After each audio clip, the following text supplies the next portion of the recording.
तुम्हारे बाप को कोई गाली देकर जाएगा, तुम क्या करेगा रे भड़ुआ? उसमें भी चुप रहेगा क्या? तुम उस समय भी ऐसे ही गाड़ में तो अपना घुसा कर बैठे रहेगा मुंह। तुम्हारी औकात बोलने की नहीं है तो चुप रहा करो, घर में चुप रहो, नहीं तो मुंह बंद करवा देंगे, चलना मुश्किल कर देंगे। आज तक भाई भड़वे कहीं का तुमको दिखाई नहीं दे रहा कि राजद के गुंडे मेरे गला उतारने की बात कर रहे हैं, मेरे हाथ काटने की बात कर रहे हैं, इनाम घोषित कर रहे हैं कि 5 लाख और 1 लाख इनाम देंगे। पूरा राजद अपनी IT टीम हमारे पीछे लगाए हुए है गाली देने के लिए, तुमको दिख नहीं रहा? जब तक तुम घर के भड़ुओं को, जब तक तुम घर के नामर्दों को पूरी तरह से या तुम मर्द नहीं बना दिया जाए या फिर पूरी तरह से हिजड़ा नहीं बना दिया जाएगा, तब तक तुम लोग सुधरोगे। तुमने चुट्टा पहले ही जब तुम लिख दिया कि ये फिक्स है क्या, तो तुम क्या ज्ञान बांट रहे हो रे? तुम दिल्ली और ढाका में बैठकर कभी समाज के बुरे समय में आए हो साथ लिखने के लिए? और जो तुम आज जिसके ऊपर आरोप लगा रहे हो कि फिक्स है क्या, ये लालू यादव और तेजस्वी का 2015 से पहले तुम जिंदा था न रे? ये बहुत गलत काम कर रहे हैं बरोसर मुखिया, ये तरीका नहीं होता है बदला लेने का। तो तुम जैसे भड़ुए, तुम जैसे नामर्द, तुम जैसे नपुंसक लोग बदला लेते हैं उन नक्सलियों से रे। और ऐसे नपुंसक विरोध करते हैं हमारा जिसका बेटा फॉर्म भरता है EWS कैटेगरी में। ऐसे नपुंसक हमारे विरोध करते हैं जिनका भाई और भतीजा EWS में 10% कोटे का लाभ लेता है बड़ा शान से। तुम दैनिक जागरण का पत्रकार अपने को बताता है रे भड़ुआ, तुम उसी मगध का है न रे? कितने समाज के लोगों पर अत्याचार हुआ, तुम्हारा कलम वहां चला था रे भड़ुआ? अरे चोट्टा, तुम्हारा कलम चला था, तुम कहां तुम्हारा कलम घुस गया था तुम्हारे पिछवाड़े में रे? तुम्हारा कलम क्यों नहीं चला राजद के ऊपर रे? दलाल, क्यों नहीं चला तुम्हारा कलम? तो तुम रे भड़ुआ तुम्हारे जैसे लोग तरीका अपनाए, तुम रे गिदड़ो तुम्हारे जैसे तरीका से ये सुधर जाते लोग। आज तुम शान से अपने आप को भूमिहार कहता। कहाँ थे जब बंदवार में हमारी जमीन पर झंडे गाड़े जगे थे? तुम कहाँ थे जब महिसौर में 300 एकड़ जमीन कब्जा किया गया था? तुम कहाँ थे जब राजगीर में हमारी बहन बेटी का बलात्कार किया गया था? तुम कहाँ थे जब सिंधवारी में 3 लोगों की हत्या की गई थी? जब कोई समाज का बाहुबली और बड़ा आदमी और धन बली जब किसी पार्टी के नेता का चरण वंदन करता है, तुम्हारे मुंह से जबान तक, तुम्हारे जबान से कोई बोली नहीं निकलता, तुम्हारी बोलने की हिम्मत नहीं है। तो ब्रह्मेश्वर मुखिया के बारे में सुन लो। ब्रह्मेश्वर मुखिया जी भी समाज के बाप हैं। कोई उनको बाप के नजरिए से देखता है, कोई उनको दादा के नजरिए से देखता है, कोई उनको बाबा वीर ब्रह्मेश्वर मुखिया बोलता है। तुम इसी लायक हो। और हम आज भी कहते हैं कि हम किसी यादव, किसी पासवान, किसी रविदास से नहीं लड़ रहे हैं, हम अपने समाज के चंद गद्दारों से लड़ रहे हैं। और तुम जैसे अति बुद्धिजीवी गद्दार, अरे भड़ुए तुम क्या कर लिए इसमें? अरे तुम क्या कर लिया इस पे? तुम्हारा चोंच खुला, तुम्हारी औकात है लालू यादव को चैलेंज करने की? तुम्हारे बाप दादों ने आज तक लालू को चैलेंज किया है रे? तुम बुद्धिजीवी नहीं हो, तुम गटर हो। और समाज को भी तुम अपने आने वाली पीढ़ियों को नपुंसक बना रहे हो। तुम खुद भी नपुंसक। तुमको लग रहा होगा कि वो गुजर गए, वो हमारे कुछ नहीं लगते हैं, तो छी है तुम्हारे ऊपर, धिक्कार है। तुम्हारे आने वाली पीढ़ियां यदि आज अब खुद को भूमिहार करिए तो ब्रह्मेश्वर मुखिया जी का देन है। और उनके बारे में अपशब्द कहने वाला यदि कोई जवाब दे रहा है तो उस पर तुम ज्ञान बघर रहे हो। अपने महापुरुषों के अपमान होने के बाद भी यदि आप मौन है, घर से निकल नहीं रहे हैं कि भाई थोड़ी धूप है, थोड़ी बारिश है, थोड़ी गर्मी है, तो यकीन मानिए आपके महापुरुषों का अपमान कोई राजद वाले करने की हिम्मत नहीं आप स्वयं करवा रहे हैं। क्या राह चलते? हम उन बुद्धिजीवियों से पूछना चाहते हैं। कुछ बुद्धिजीवियों का पोस्ट मेरे पास आया, कुछ लोगों ने मुझे शेयर किया कि देखिए भैया आपके बारे में इस तरीके का लोग लिख रहे हैं और समाज में एक अफवाह फैलाने का प्रयास किया जा रहा है। और ये कोई दूसरे नहीं है, ये 10% शुरू से जो हम लोगों ने कहा कि 10% अपने ही गद्दारों से लड़ रहे हैं, तो उनको धीरे धीरे सुधारते सुधारते ये परसेंटेज कम किया गया है और अब ये 2-3% रह गए हैं। इनको भी सुधार दिया जाएगा। या तो मौन रहेंगे या समर्थन करेंगे। समर्थन नहीं कर सकते तो चुपचाप चूड़ी पहनकर अपने बीवी के पल्लू में घुसकर घर में बैठे रहो, ज्ञान मत बांटो। तुम ज्ञानियों की वजह से आज हमारे समाज का यह हाल हुआ है। तुम जो अति बुद्धिजीवी हो ना, जिसने कभी समाज के दुर्दिन में उसका साथ नहीं दिया। तुम कहाँ थे जब बंदवार में हमारी जमीन पर झंडे गाड़े जगे थे? तुम कहाँ थे जब महिसौर में 300 एकड़ जमीन कब्जा किया गया था? तुम कहाँ थे जब राजगीर में हमारी बहन बेटी का बलात्कार किया गया था? तुम कहाँ थे जब सिंधवारी में 3 लोगों की हत्या की गई थी? तुम कहाँ थे जब जीयर में गर्दन उतार लिया गया था शराब कारोबारियों द्वारा? तुम कहाँ थे जब इस तरह की घटनाएं घटती हैं? तुम कहाँ रहते हो? तुम वीरेंद्र मुखिया हत्याकांड में कहाँ थे? तुम समीर सिंह जी हत्याकांड में कहाँ थे? मुजफ्फरपुर में तुम्हारी बेटी का, बहन का बलात्कार करके उसको जला दिया गया, तुम कहाँ थे? कहाँ थे तुम? तुम घर में बैठ के बीवी के पल्लू में बैठकर ज्ञान बांट रहे थे। तुम्हारे जैसे लोग हमने पढ़ा है और कुछ लड़ाकू लोगों से सुना है कि जब 90 के दशक में मुखिया जी रणवीर सेना बनाकर संघर्ष कर रहे थे राष्ट्रवादी किसान संगठन के बैनर तले, तो तुम जैसे कुछ चूतिए नंदन जो अपने आप को होशियार कहते हैं, उस समय मुखिया जी को कहा करते थे कि ये तरीका ठीक नहीं है लड़ाई लड़ने का। तो तुम रे भड़ुआ तुम्हारे जैसे लोग तरीका अपनाए, तुम रे गिदड़ो तुम्हारे जैसे तरीका से ये सुधर जाते लोग। आज तुम शान से अपने आप को भूमिहार कहता, आज तुम जी लेता चैन से अपने गांव में। और मुखिया जी को तरीका उस समय ये लोग बताते थे कि मुखिया जी हिंसक तरीके से लड़ाई नहीं लड़ी जाती है। यही भड़ुए लोग उस समय तरीका बताते थे मुखिया जी को। आज भी कुछ जो नेता सर्वमान्य बने बैठे हैं समाज के, नाम नहीं लूंगा, बहुत उम्र है, बोलने पर बड़ी बुरा लग जाएगा, अपने आप में बोलने में ठीक नहीं लग रहा है। मोकामा विधायक अनंत सिंह जी ने उनके लिए कहा था कि ये सब कोई काम का नहीं है। अभी सुन रहे थे उनका इंटरव्यू, वो कह रहे थे कि मुखिया जी तो लालू यादव के आदमी थे। ऐसे इसी अति ज्ञानी लोग आज ये पोस्ट लिख रहे हैं। एक पोस्ट सुनाता हूं। एक हिंदुस्तानी आवाम मोर्चा का प्रवक्ता है, और ये ज्यादातर बुद्धिजीवी ये मगध में ही आपको देखने को मिल जाएंगे, घर घर में नेता हैं ये। एक प्रवक्ता है हिंदुस्तानी आवाम पार्टी का, नाम नहीं लूंगा उसका, अपने आप को बुद्धिजीवी बताता है। ये लिखता है कि ये प्रयोग लालू यादव करते रहे हैं 1990 से लेकर 2005 तक। दलित भूमिहार संघर्ष कराकर, नरसंहार कराकर, पैसा खिलाकर, प्रलोभन देकर तथा कुछ तथाकथित भूमिहार नेताओं से, अन्य सामान्य वर्ग के लोगों से भी खुद को गाली दिलवाना, अनुसूचित वर्ग के लोगों को गाली दिलवाना और फिर उसका राजनीतिक फायदा उठाना। आज वही काम मुखिया जी के बहाने फिर से करवाने की कोशिश हो रही है। एक दलित वर्ग से आने वाले प्रवक्ता से मुखिया जी के प्रति गलत शब्दों का इस्तेमाल करवाया, फिर दही चुड़ा करने वाले एक आत्ममुग्ध सोशल मीडिया के नेता से उस दलित वर्ग के प्रवक्ता को उससे भी आपत्तिजनक भाषा में गाली दिलवाई गई।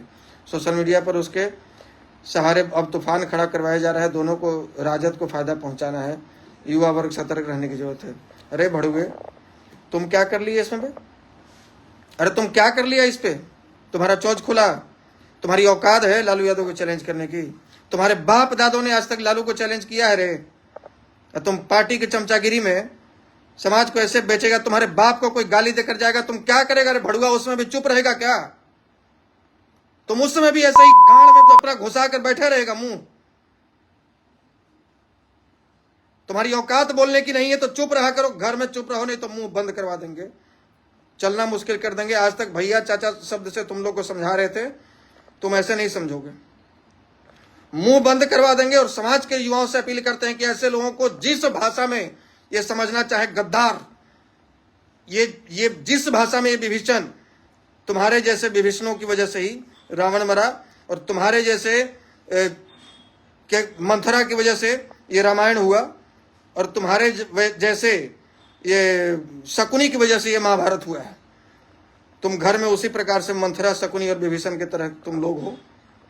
एक और लिखता है, ये अपने आप को पत्रकार बताता है, दिल्ली में बैठता है, दैनिक जागरण का। ये लिखता है कि ये तस्वीर लगाता है हमारी और तेजस्वी वाली, और ये लिखता है कि फिक्स है क्या? राजनीति में लालू यादव मैच फिक्स करने में माहिर माने जाते हैं, फिर भी सारिका पासवान और आशुतोष कुमार वाला मामला फिक्स है या नहीं, मैं इस पर्चड़े में नहीं पड़ना चाहता, मगर इससे राजद को फायदा पहुंचने से इनकार नहीं किया जा सकता। यह मामला जितना तूल पकड़ेगा राजद को उतना ही।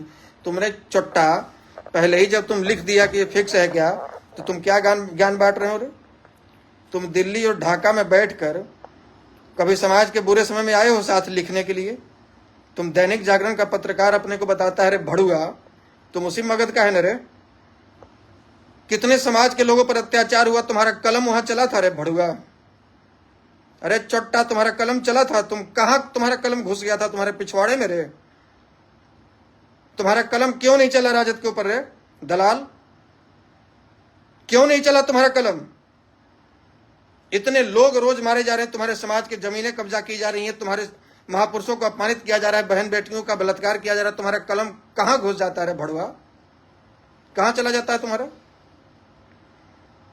ये जितने भी बुद्धिजीवी हैं, ये उस समय भी मुखिया जी को कहते थे कि ये बहुत गलत काम कर रहे हैं बरोसर मुखिया, ये तरीका नहीं होता है बदला लेने का। तो तुम जैसे भड़ुए, तुम जैसे नामर्द, तुम जैसे नपुंसक लोग बदला लेते उन नक्सलियों से रे। ये भगवान ने भी गीता में कहा है कि नीच को उसी के भाषा में जवाब देना चाहिए। जो जिस भाषा में समझने लायक व्यक्ति है उसको उसी भाषा में समझाया जाता है। और तुम जो भाषा का ज्ञान लेकर जो बैठे हो ना, ज्ञान का पिटारा लेकर जो बैठे हो ना, ये अपने पिछवाड़े में चूतड़ों में डाल लो अपना ज्ञान। तुम्हारे ज्ञान से ये समाज नहीं बचा हुआ है। और जो तुम आज जिसके ऊपर आरोप लगा रहे हो कि फिक्स है क्या, ये लालू यादव और तेजस्वी का 2015 से पहले तुम जिंदा था न रे? हैं? 2015 से और 14 से पहले तुम जिंदा था न? एक आध वो पोस्ट दिखा देगा जिस पर भूमिहार का कोई चर्चा होता था? एक आध वो कोई ऐसा मंच दिखा देगा जहां से भूमिहार शब्द इस्तेमाल होता था? एक आध वो कोई विधानसभा का कोई ऐसा स्टेटमेंट दिखा देगा किसी नेता का जो भूमिहार शब्द का इस्तेमाल किया था? एक आध वो कोई कार्यक्रम दिखा देगा जिस पर चढ़कर मंच पर भूमिहार के नेता शान से कहते हो हम भूमिहार हैं? एक आध वो कोई आईडी दिखा देगा जिसके नाम के आगे भूमिहार लिखा हो? ये सब तुम्हारे वजह से हुआ है और तुम्हारे इसी ज्ञान की वजह से हुआ है। चूतड़ों में डाल देंगे तुम्हारा ज्ञान।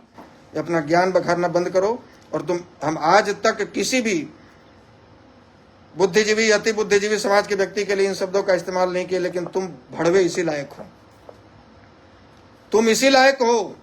और हम आज भी कहते हैं कि हम किसी यादव, किसी पासवान, किसी रविदास से नहीं लड़ रहे हैं, हम अपने समाज के चंद गद्दारों से लड़ रहे हैं और तुम जैसे अति बुद्धिजीवी गद्दारों से लड़ रहे हैं।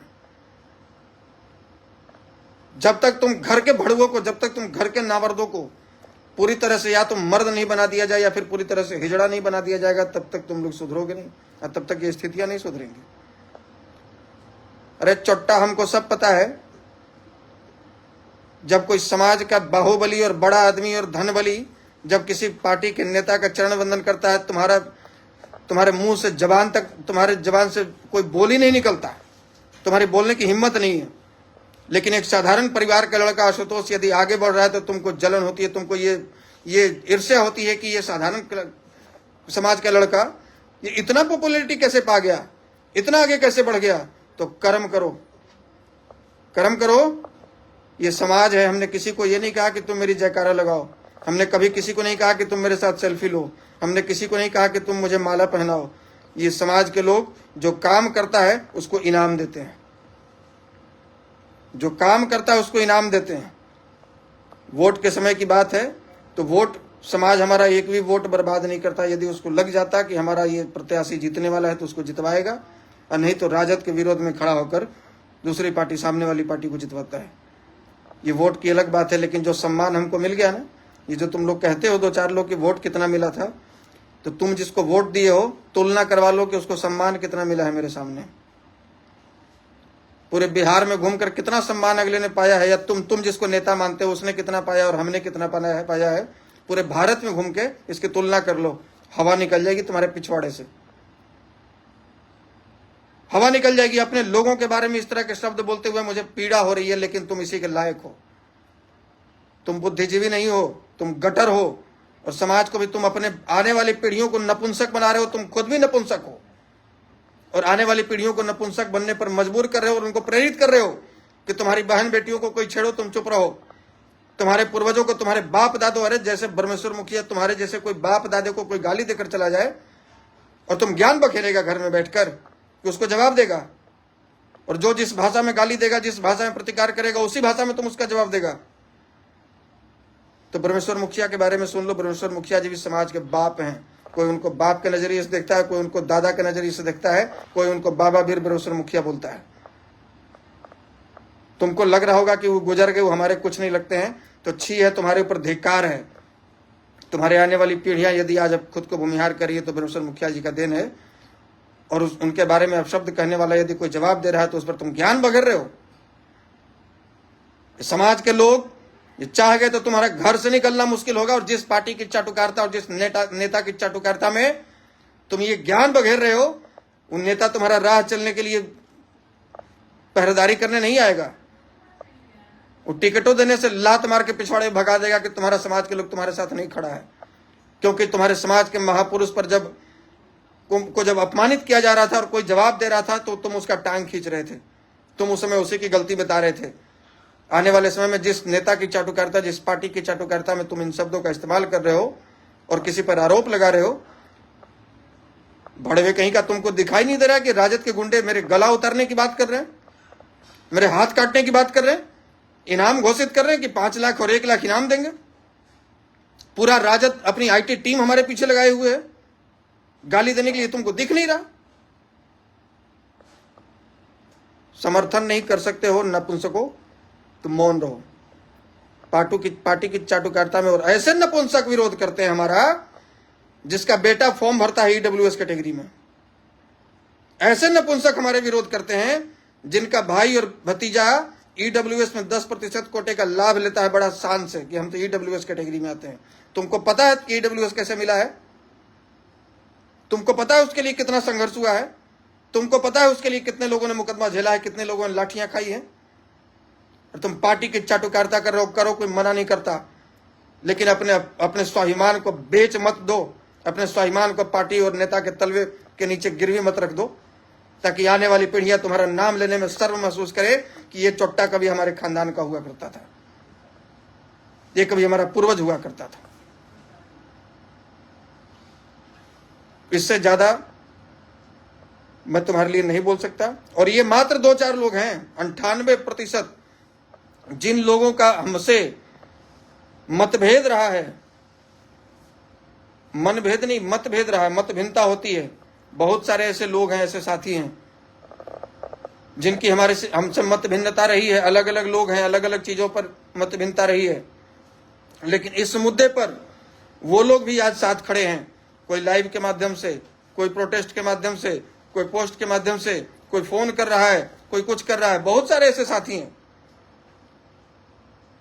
जिनसे हमारी मत भिन्नता रही, हमारी नहीं रही, अगला मानते थे या हम भी मानते हो सकता है, लेकिन इस मुद्दे पर, क्योंकि ये मुद्दा आशुतोष का नहीं है, ये मुद्दा आशुतोष वर्सेस राजद नहीं है, ये मुद्दा ब्रह्मेश्वर मुखिया वर्सेस राजद है।